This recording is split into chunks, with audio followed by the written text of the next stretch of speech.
Hey guys, welcome back to Clownfish TV. This is Neon, and we're going to talk about the tech industry being decimated.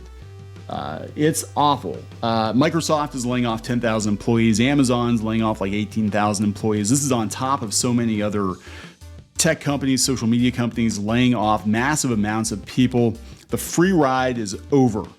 And the day of reckoning is here, and it's definitely going to wreck a lot of companies and a lot of people's lives, their careers. Now, could be argued that in a lot of cases, these companies are just getting rid of dead weight, right? I mean, in the case of Twitter, which we're going to talk about a little bit later today, Twitter was getting rid of dead weight to make the company more manageable. But I think actually by Elon Musk firing so many people from Twitter, layoff, I guess, getting rid of so many people from Twitter, it actually emboldened these other tech companies to be like, you know what? Twitter still works, basically the same. So yeah, we can get rid of a bunch of people too. It's very bloated. And look, Silicon Valley is a very bloated place to be. They had a lot of money flowing. When you have excess money, you can hire all kinds of people to do all kinds of things or not do anything. You can hire people to just, I don't know what they do. Come in, do yoga, drink lattes. I don't know. So we're going to talk about this, current round of layoffs here. And look, it's going to get bad. It's really going to get bad.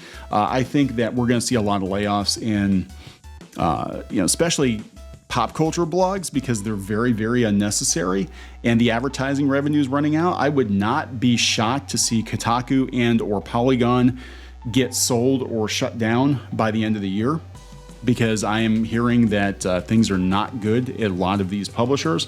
And again, they don't really have much value personally. So people are already pivoting to Twitter actually for news. That seems to be what's going on. People are just going out to Twitter for news and they're not really reading these blogs much anymore. So let's talk about this. Let's talk about all this and how it's going to affect video games too. Please subscribe for more pop culture news, views, and rants, guys. Over 288,000 subs on YouTube. Thank you so much for the support. Check out clownshishtv.com for more pop culture news and views.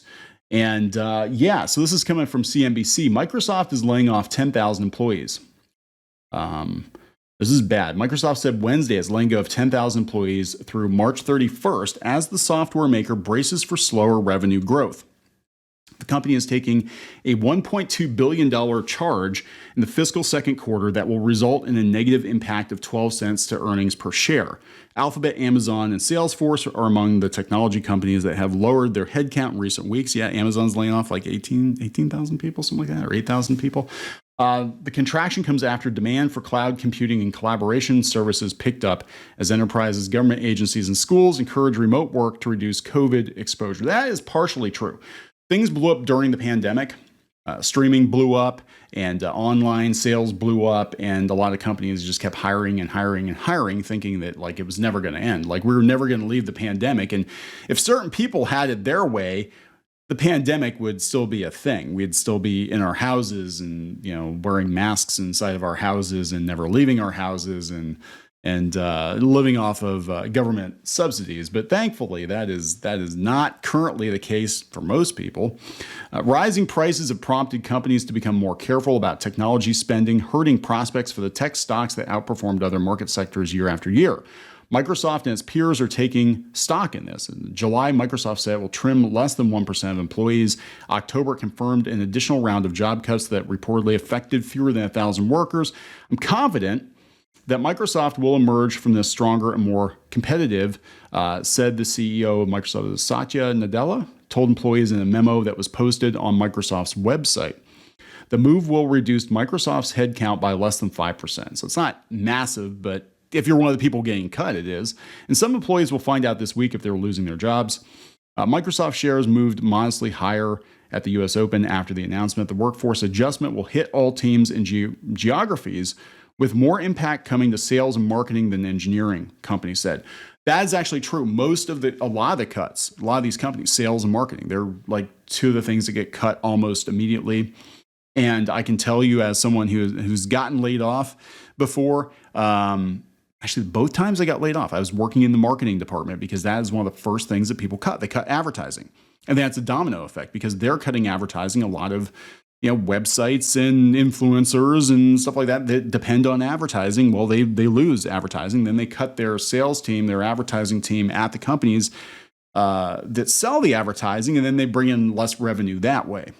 So advertising always gets cut. Marketing always gets cut. And in reality, you probably need to be marketing more to people to remind them that you exist, but that's not how they think. Employees in the U.S. who are eligible for benefits will receive severance that's above the market and 6 months of health care and stock vesting, along with 60 days notice before the work ends. Again, these people are getting laid off, and it sucks. And same with Twitter, but they're getting a severance package too. You work in a lot of states, they let you go, you're gone. You pack your box that day and you're out the door. And maybe you'll get unemployment. Maybe unemployment will kick in after you jump through all the hoops, and it's a fraction of what you're getting paid.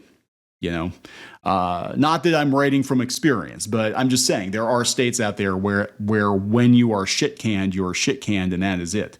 Nadella reiterated trends in the business climate that he has described in recent months. As we saw customers accelerate their digital spend during the pandemic, we're now seeing them optimize their digital spend to do more with less. We're also seeing organizations in every industry and geography exercise caution as some parts of the world are in a recession and other parts are anticipating one. I thought it wasn't real. I thought we weren't in a recession. It's a right-wing conspiracy. I think for us as a global company, we're not going to be immune from what's happening in the macro. We will have to also get our own sort of operational focus on making sure our expenses are in line with revenue growth. Layoffs are not a major surprise given the deterioration in Microsoft's cloud infrastructure and Windows operating system sales over the past few quarters. Windows 11 sucks. I hate it. I actually rolled back our machines to 10 as much as I could. There were a couple I couldn't roll back to 10, but God, it's so annoying. Every morning my computer's like, hey, you want Windows 11, right? No, I do not want Windows 11. You want Windows 11, right? You gotta get Windows 11. It's so cool, bruh. You gotta get. And I'm like, no, I fucking hate it. I don't want it. I don't want Windows 11. I'm good. I am good. Hell, I'll still run. I've still got machines running on 7. Okay, I'm good. The layoffs are not a major surprise. Yeah, investors are concerned about the margins of many technology companies, including Microsoft. It's a lot of bloat. There's a lot of bloat. There's a lot of excess. I think there's been a broad expectation from all these companies, especially the ones that hired more over the last 2 to 3 years, to adapt and react to a slower growth environment and show discipline and focus on shareholder value that investors need to feel right now as they try to ride out a slow-growing economy. The culling might save Microsoft around $2.5 billion over the next year, or 14 cents a share. Major layoffs aren't an annual exercise for 47-year-old Microsoft, but they do happen occasionally. In 2017, Microsoft laid off thousands of employees in a broad reorganization of its sales unit. Sales again. In 2014, they cut 18,000 people. Yeah, so what are you going to do? So Jason Schreier, video game journalist Jason Schreier, said that this is absolutely going to affect gaming division. Microsoft is laying off 10,000 people today, including in its gaming divisions such as Xbox and Bethesda. The mass layoff arrives exactly 1 year after Microsoft announced plans to purchase Blizzard for $69 billion. The scale is not clear yet, but Bloomberg has so far confirmed job cuts at Bethesda and 343 Interactive. A Microsoft spokesperson declined to comment on how many employees of the gaming division were laid off. I think it's going to hit gaming, especially if they're going to merge with Activision Blizzard. It's a good opportunity for them to get rid of redundancies, right? If this goes through, and I don't know exactly where they're at with this right now, but if it goes through, there's going to be a surplus of gaming employees, right? You don't need everybody. And I could see them just being like, yeah, let's get rid of these people and these people because we got these people coming in from Activision Blizzard, hopefully. We don't need all these people. We don't need all these people. So it's going to be very interesting to see what happens over the next 12 months. And again, I'm not openly wishing for bad things to happen to certain people, but there are some gaming journalists out there that I think are going to be in for a very rude awakening. There are some pop culture and comics journalists out there that have, not all of them, definitely not all of them, but some of them that have gleefully destroyed other people's lives that are going to be in for a very rude awakening in the next year or so, because if Microsoft and Amazon aren't immune to layoffs and cutbacks, you're rinky-dink ass blog definitely is going to have to rethink things a little bit. So I'm going to wrap this up. Please subscribe for more pop culture news, views, and rants, guys. We'll talk later.